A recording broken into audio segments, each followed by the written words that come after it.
ઘણા વર્ષો પહેલાની એક સત્ય ઘટના. દક્ષિણ ભારતમાં તામિલનાડુમાં એક નાના ગામમાં કોઈ જ્યોતિષ આવ્યા હશે અને જ્યોતિષ બધાનો હાથ જોઈને એનું ભવિષ્ય ભાગતા હતા. એક યુવાન માતા એમના નાના 5-6 વર્ષના બાળકને લઈને જ્યોતિષ પાસે હરખભેર ગયા. માતાના હૃદયમાં બહુ એવી ભાવના હતી કે મારો સંતાન ખૂબ સારું ભણે, ખૂબ સારી પ્રગતિ કરે, મોટો ઓફિસર બને. તે વખતે એ બાળકનો હાથ જોઈને પેલા જ્યોતિષે એમ કહ્યું કે આ બાળકના હાથમાં વિદ્યારેખા છે જ નહીં. ત્યારે માતા તો બહુ નિરાશ થઈ ગયા, કારણ કે એમનું સપનું હતું કે મારું બાળક ખૂબ સારું ભણે, અભ્યાસ કરે. માતાએ હરખભેર પેલા જ્યોતિષને પૂછ્યું કે વિદ્યારેખા ક્યાં હોય, એટલે કંઈક બતાવ્યું હશે કે આ જગ્યાએ હોય.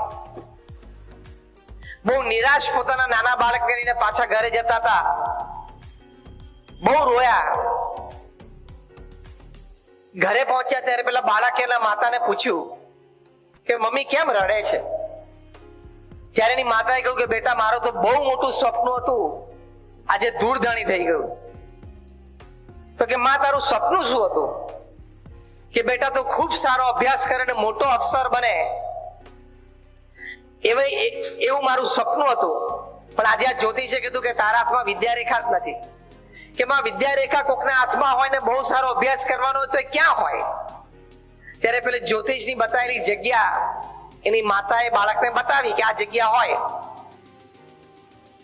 બાળક કઈ બોલ્યો નહીં, સીધો રસોડામાં ગયો, ચપ્પુ લીધું હાથમાં અને જ્યાં વિદ્યારેખા એના માતાશ્રીએ બતાવી હતી ત્યાં ચપ્પુથી એને ચેકો મૂકી દીધો.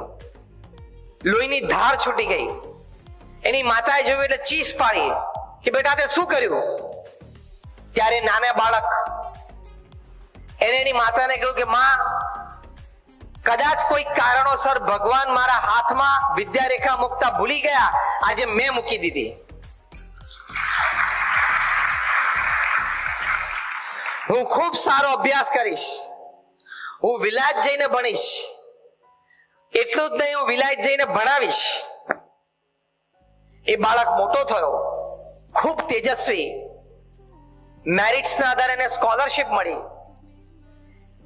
એ ઇંગ્લેન્ડ જઈને અભ્યાસ કર્યો એમણે ઓક્સફર્ડ યુનિવર્સિટીમાં. ત્યાં જ પોતે ફેકલ્ટી, એક વિઝિટિંગ ફેકલ્ટી તરીકે પોતે જતા. ગાંધીજી સાથે એમણે ભારતની સ્વાતંત્ર્ય લડતમાં પણ ઝુકાવ્યું અને આગળ ઉપર ભારતના રાષ્ટ્રપતિ પણ બન્યા. I am talking of doctor Sarvepalli Radhakrishnan.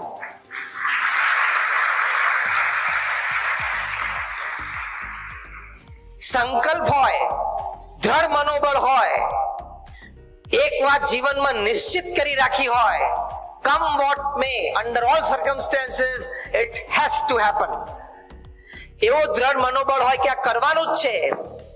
પછી સમય અને સંજોગ એ અનુકૂળ થાય ને કદાચ અનુકૂળ ન થાય તો તમારું મનોબળ છે એને અનુકૂળ કરી નાખે. It has to bend in front of you. તમારી સામે સમય અને સંજોગને ઝૂકવું જ પડે. તો દ્રઢ મનોબળ હોય તો સફળતાની મોટી સિદ્ધિ હાથમાં આવતી હોય છે.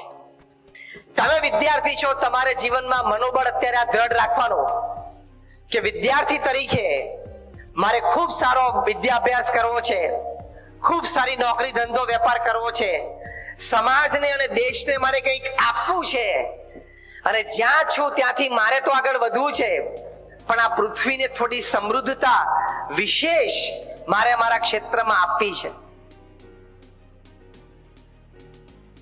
જે આવા મનોબળ સાથે ચાલે છે એ આવું વિશાળ કાર્ય કરી શકે છે. તમને આશ્ચર્ય થશે, તમારામાંથી કોઈ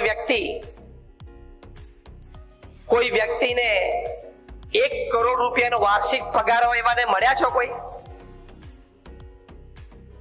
મળ્યા હોય તો હાથ ઊંચો કરો કે હું કોઈ વ્યક્તિને મળ્યો છે એનો પગાર વર્ષે 1 કરોડ રૂપિયા હતો. ચોવટિયા સાહેબે આંગળી ઊંચી કરી. પૃથ્વી પર એવા લોકો છે જેનો વાર્ષિક પગાર 5 કરોડ રૂપિયા છે, 10 કરોડ રૂપિયા છે, 25 કરોડ રૂપિયા છે, 50 કરોડ રૂપિયા છે, 100 કરોડ રૂપિયા છે, 200 કરોડ રૂપિયા છે, 400 કરોડ રૂપિયા છે. એવા પણ લોકો પૃથ્વી ઉપર છે.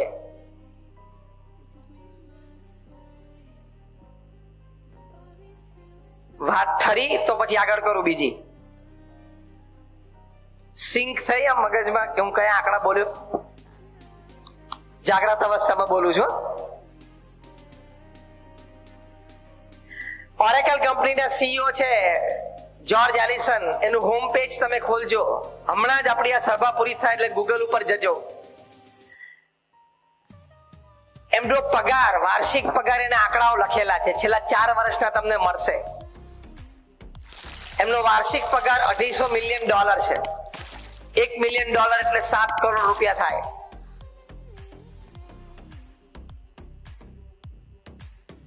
$200 મિલિયન એટલે 1400 કરોડ રૂપિયા થાય. 1750 કરોડ રૂપિયા એમનો વાર્ષિક પગાર છે.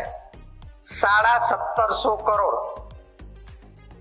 એટલે આપણે રફલી રાઉન્ડ ફિગર એવો સમજી લો કે રોજનો 5 કરોડ રૂપિયાનો પગાર છે. આંકડા સાંભળવાની મજા આવે છે ને?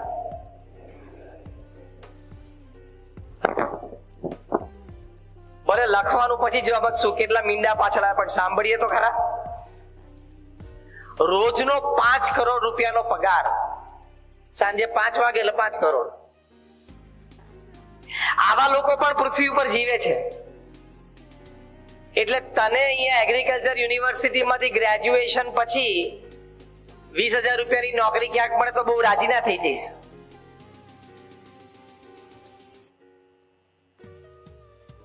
શરૂઆત એવી રીતે થશે, પણ આ કક્ષા સુધી વ્યક્તિ પહોંચી શકે છે.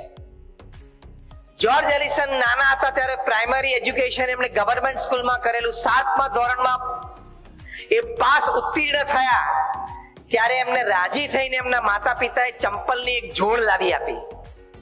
એમણે ત્યાં સુધી ચંપલ પહેરેલા જ નહીં. બહુ જ ગરીબ પરિસ્થિતિમાં હતા.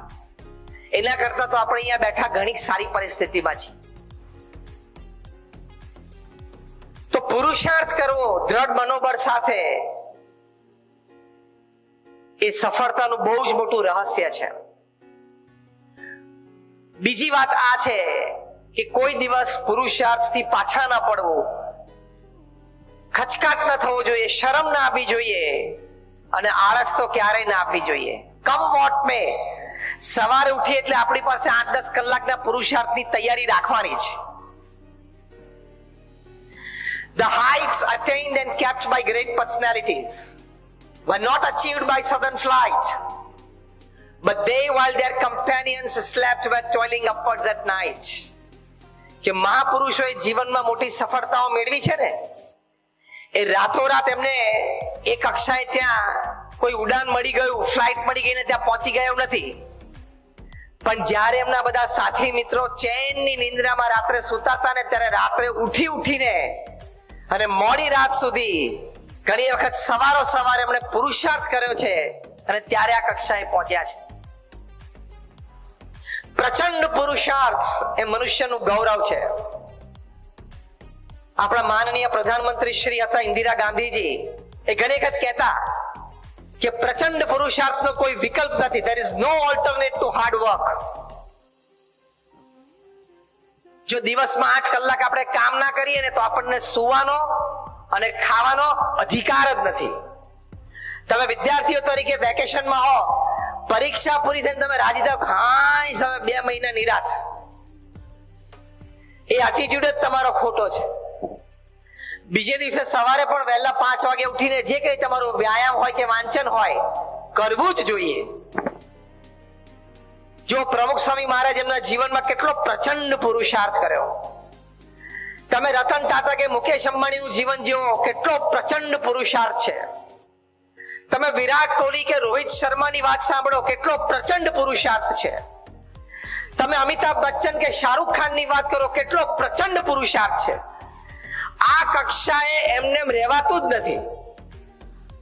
આપણને ભૂલથી પણ કોઈ કક્ષાએ આવી કક્ષાએ રાજી થઈને મૂકી દે ને તોય 12 થી 16 કલાકના પુરુષાર્થ વગર તમે ખુરશી ઉપર બેસી પણ ના શકો. આ કક્ષાની ખુરશી છે ને 15 કલાકનો પુરુષાર્થ માંગે. બધા વડીલો આગળ બેઠા છે, વાત સાચી કે ખોટી? યસ ઓર નો? હા હોય તો આંગળી ઊંચી કરો વડીલો, એટલે ખબર પડે. એટલે શું પાછળ બધા વિદ્યાર્થીઓને પ્રેરણા મળે ને. આ કક્ષાએ પ્રચંડ પુરુષાર્થ માંગી લે. 70 વર્ષની ઉંમરે 18 કલાક કામ કરવાની તૈયારી હોય ને ત્યારે ભારત દેશ ચાલે. અને ત્યારે નિર્ણયો આવે જે આજે નિર્ણય થયો એ.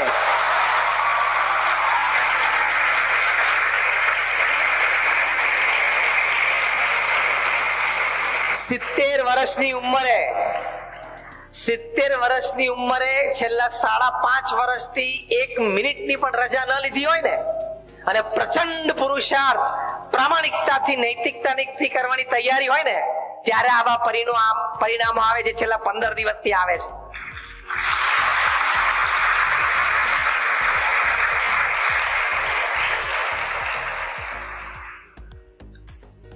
એટલે આવા આદર્શો આપણી સામે છે.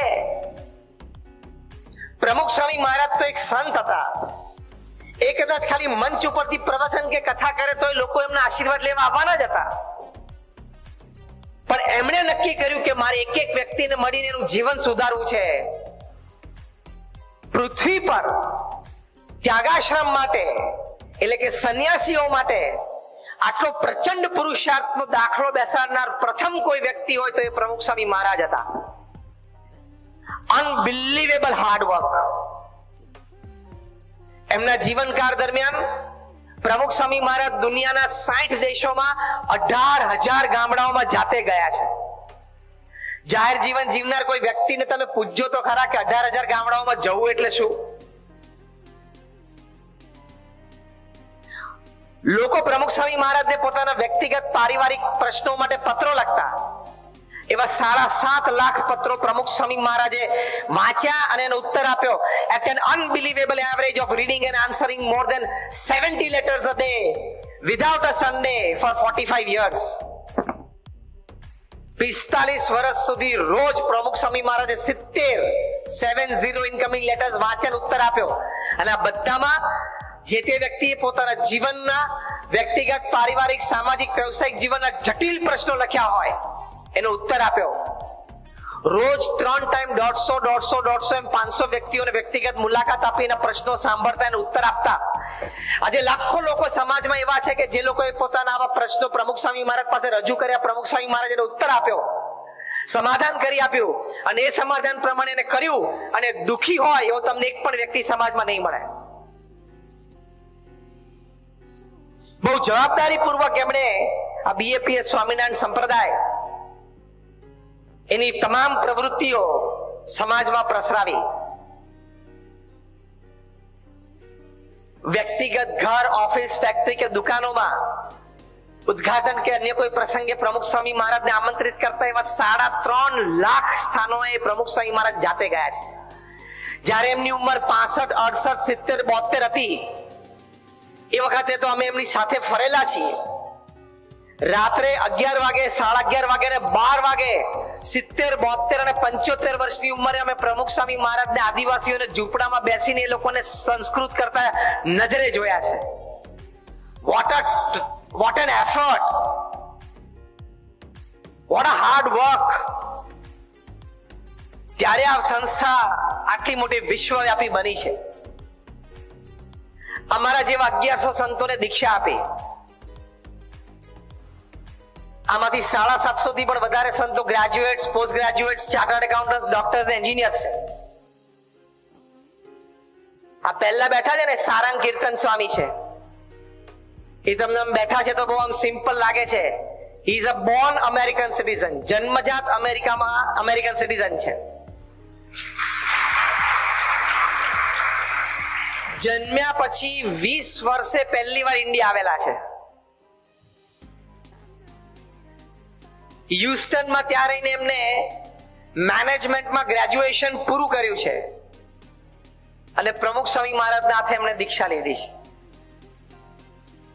આ સુરદય સ્વામી છે. એમણે નડિયાદમાં DDIT ધરમસિંહ દેસાઈ